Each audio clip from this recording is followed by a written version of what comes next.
Hello, my dear friends. How are you? I hope you are fine. Welcome to my channel, Law Scholars and Legal Issues. I am Advocate Vanita. I am presenting here again another important topic that is relating to cognizance. Cognizance से related जो हम last जो 2 lecture cover कर चुके हैं, अगर आपने वो वीडियोस नहीं देखे हैं तो वीडियो देख लीजिए, जिससे फर्दर कंटिन्यूस में आपको प्रॉब्लम नहीं आएगी। आज हम कर रहे हैं सेक्शन 195 से। 195 जो है वो बात करता है एक्सेप्शन की। जो 174 तक के जो प्रोविजंस है वो जनरल प्रोविजंस हैं, और 195 से लेकर 199 जो है वो क्या है, एक्सेप्शन है। जनरल प्रोविजन में क्या है, मजिस्ट्रेट जो है जेएमआईसी कॉग्निजेंस ले लेगा, लेकिन इनमें कुछ कैच है। कैच का मतलब कुछ और ऐसे अलग प्रोविजन है जो इसमें मेंशन किए गए हैं।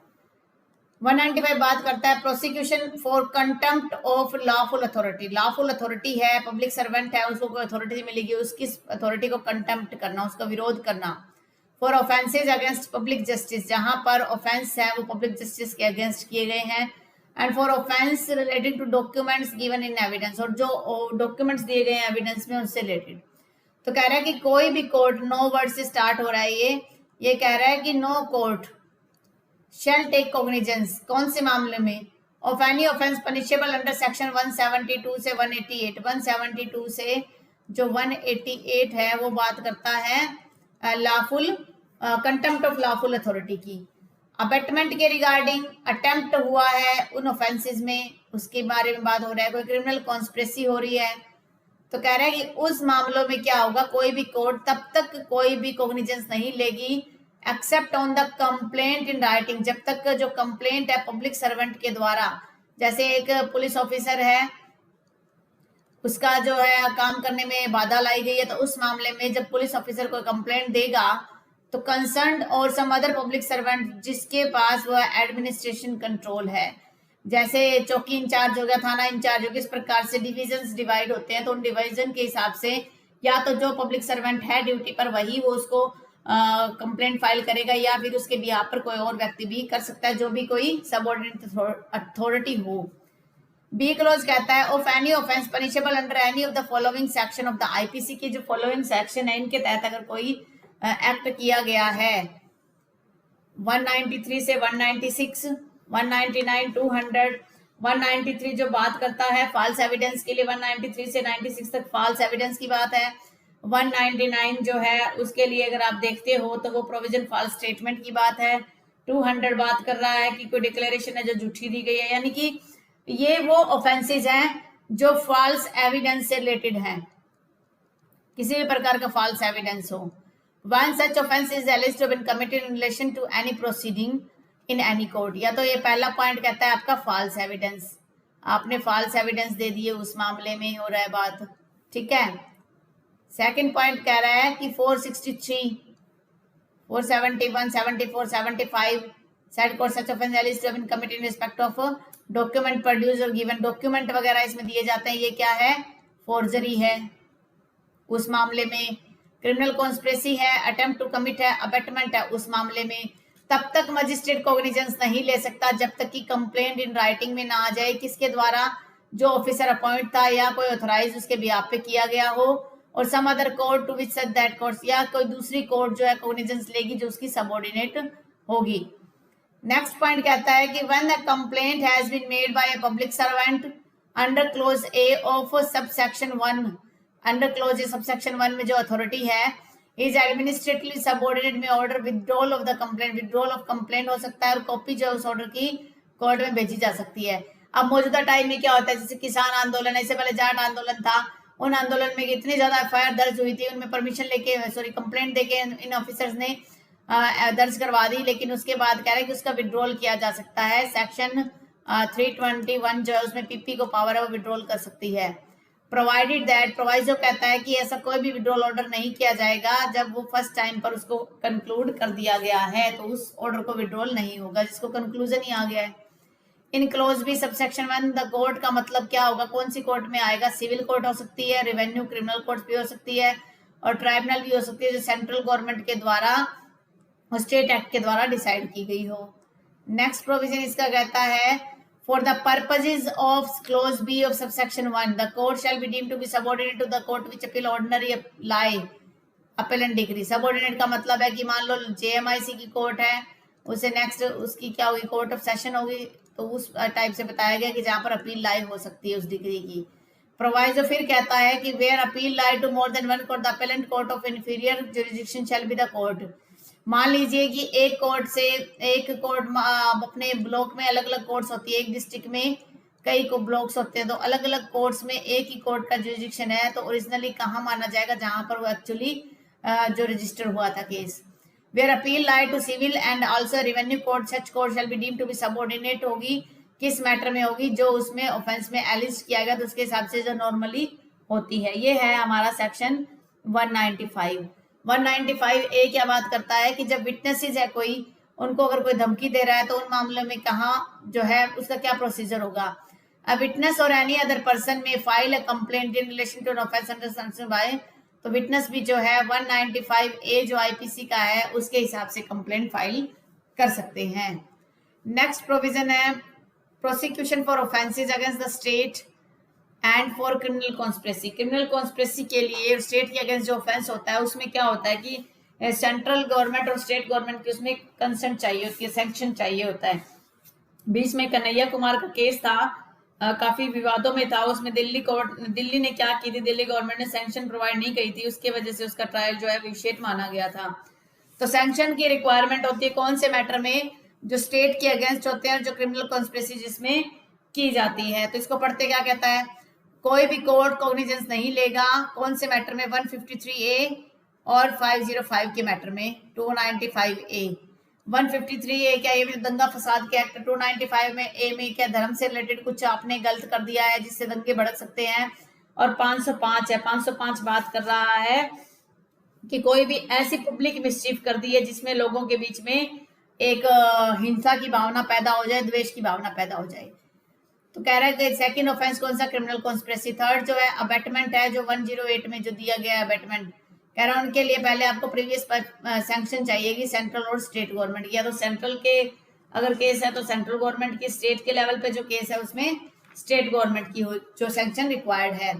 नेक्स्ट इसका फर्स्ट ए कहता है कि कोई भी कोर्ट जो कॉग्निजेंस नहीं लेगी कौन से मैटर में, एनी ऑफेंस जो 153 जो धर्म से रिलेटेड है, 505 दंगा फसाद करवाना क्रिमिनल कॉन्स्पिरेसी है, except with the previous sanction of the central government or state government or district magistrate. District magistrate की भी जो है उसमें क्या लेनी पड़ेगी, परमिशन लेनी पड़ेगी. कौन सा, 153 और 505 में.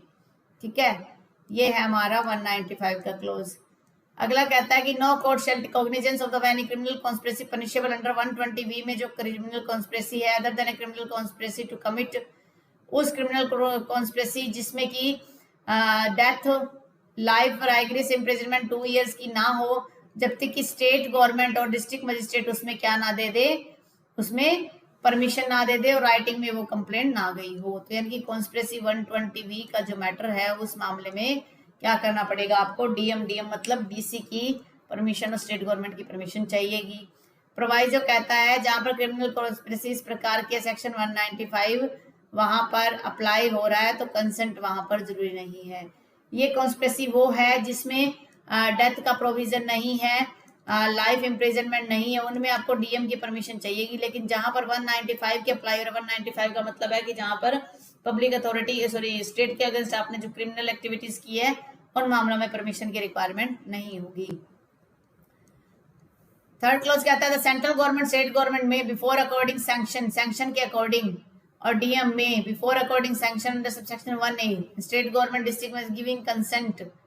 पहले तो क्या करेंगे, प्रिलिमिनरी इन्वेस्टिगेशन होगी इनमें पुलिस ऑफिसर के द्वारा, जो इंस्पेक्टर के रैंक का होना चाहिए. Which case such police officer shall have power to refer for 155 के क्लोज 3 में पावर दी गई है कॉग्निजेबल ऑफेंसेस की इन्वेस्टिगेशन के लिए. कौन सा ऑफिसर चाहिएगा, पुलिस ऑफिसर होगा, इंस्पेक्टर होना चाहिए वो. ये बात इसमें कही गई है. नेक्स्ट है हमारा प्रोविजन 197 प्रोसिक्यूशन ऑफ जजेस and public servants. When any person who is, और वो जो जज है या मजिस्ट्रेट है या पब्लिक सर्वेंट है, जब तक वो ड्यूटी पर है, से by the with sanction of the government चाहिएगी. एनी ऑफेंस के लिए, इसमें भी प्रीवियस सैंक्शन चाहिएगी। कौन से सेंस में? सेंट्रल और स्टेट गवर्नमेंट का अगर वो एम्प्लॉय है, ये नॉर्मल सेंस में आप इसे पढ़ लेना, कुछ ज़्यादा नहीं, सैंक्शन की रिक्वायरमेंट है। जब जजेज और पब्लिक सर्वेंट का कोई मैटर है या कोई भी 196 का जो मैटर है कॉन्स्पिरेसी के रिगार्डिंग, उनमें आपको सैंक्शन चाहिएगी। सैंक्शन का ऑब्जेक्ट क्या होता है, किस लिए सैंक्शन की जरूरत होती है? देखिए, सैंक्शन का ऑब्जेक्ट इसलिए होता है कि जब भी सैंक्शन दी जाएगी, इसका मतलब है कि किसी प्रकार का जो भेदभाव ना किया जाएगा, और एक प्रोसिक्यूशन को जो है कंसिडरेशन इस बात का लेना पड़ेगा कि जो अप्रोप्रिएट अथॉरिटी वो भी चाहती है कि इनके खिलाफ जो कार्रवाई की जाए। तो क्योंकि गवर्नमेंट की अथॉरिटीज के तहत काम करते हैं, तो इनमें जो है सैंक्शन की रिक्वायरमेंट रहेगी। फिर आगे कह रहा है कि provided that where the alleged offence was committed by a person referred to in clause B during the period of proclamation issued 56(1)(a) 1 में 356(1) में जो इमरजेंसी लगी होगी, उस मामले में कह रहा है कि आपको ये ऑफेंस के लिए सैंक्शन की रिक्वायरमेंट नहीं रहेगी। एक्सप्लेनेशन कहता है hereby declared no sanction shall be required। कौन से केस में? 166A 166B 354 जो वुमन रेप केसेस है, तो क्राइम अगेंस्ट वुमन है उनमें, और 166 और 161 की जब गवर्नमेंट अथॉरिटी उनकी कोई कंप्लेंट नहीं लिखती है, उन मामलों में किसी प्रकार की सैंक्शन की रिक्वायरमेंट नहीं होगी। No court shall take cognizance of knowledge to have been committed on any member of arm force. Arm forces के लिए भी सैंक्शन चाहिए। तो किस किस के लिए सैंक्शन चाहिए? जज के लिए, मजिस्ट्रेट के लिए, आर्म फोर्सेस के लिए। और नेक्स्ट प्रोविजन कहता है कि द स्टेट गवर्नमेंट में वह नोटिफिकेशन डायरेक्ट कर सकती है कि जो सब सेक्शन 2 है वो अप्लाई होगा फोर्सेस पर। Charge with the maintenance of public order के लिए अगर कुछ चार्ज दिया गया, उस पर भी अप्लाई किया जाएगा।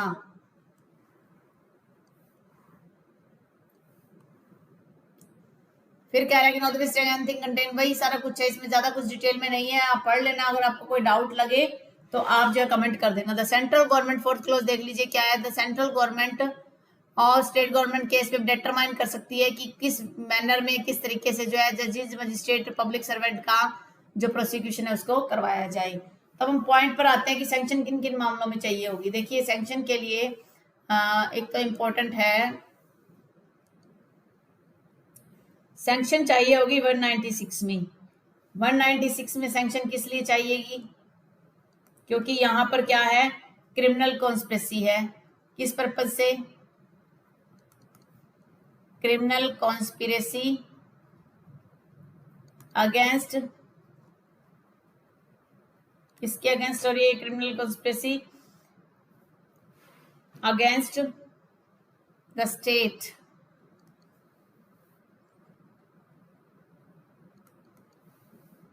देखिए ध्यान से, इसमें क्या दिया हुआ है आपको,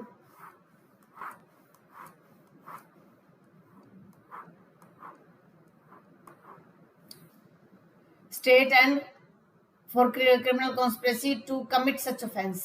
स्टेट के अगेंस्ट है ये, ठीक है। जब 195 की हम बात करते हैं, उसमें क्या कंटेम्प्ट ऑफ लॉफुल अथॉरिटी है और ऑफेंस है, उसमें लॉफुल अथॉरिटी के अकॉर्डिंग दिया गया है। तो ये स्टेट की बात और ये स्टेट के अगेंस्ट है। 197 में क्या है? जजेस हैं, मजिस्ट्रेट्स हैं